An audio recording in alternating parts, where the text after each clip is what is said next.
इंसान की भूख उसकी जरूरत तक ले जाती है। गुरुदेव श्री श्री रविशंकर जी की प्रेरणादायक कहानी। एक बार एक युवक गुरुदेव श्री श्री रविशंकर जी के आश्रम में आया।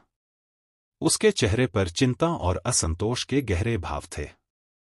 उसने गुरुदेव से पूछा, गुरुदेव, मेरी इच्छाएं कभी खत्म ही नहीं होती।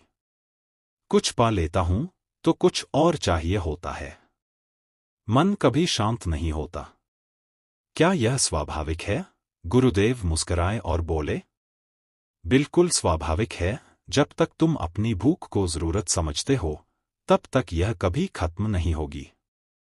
युवक थोड़ा भ्रमित हुआ। उसने पूछा, पर गुरुदेव, भूख तो एक स्वाभाविक जरूरत है।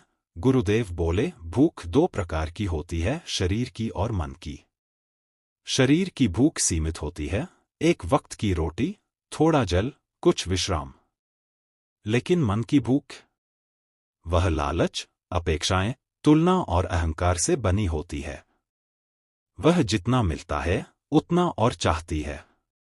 यही तुम्हारा दुख है। गुरुदेव ने उसे एक कहानी सुनाई। एक किसान रोज मेहनत करता, ईमानदारी से खेत जोतता और अपनी जरूरत भर अनाज उगाता। एक दिन एक व्यापारी आया और कहा, अगर तुम मेरी बात मानो तो साल भर में इतना अनाज उगा सकते हो कि कभी भूखे नहीं रहोगे। किसान लालच में आ गया। उसने जरूरत से ज्यादा जमीन जोतनी शुरू कर दी, दिन रात काम किया और अनाज बोरों में भर भर के जमा करता रहा। परंतु अधिक मेहनत और चिंता से उसका स्वास्थ्य बिगड़ गया। नींद नहीं आती, परिवार से दूरी बन गई। और अंत में जब वो बीमार पड़ा तो सारा अनाज बेमानी लगने लगा। वह सोचता रहा, मैंने जितना कमाया, क्या वह मेरी जरूरत थी या मेरी भूख?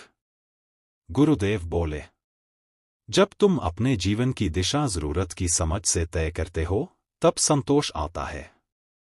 जब तुम उसे लालच और तुलना से तय करते हो, तब कभी शांति नहीं मिलती।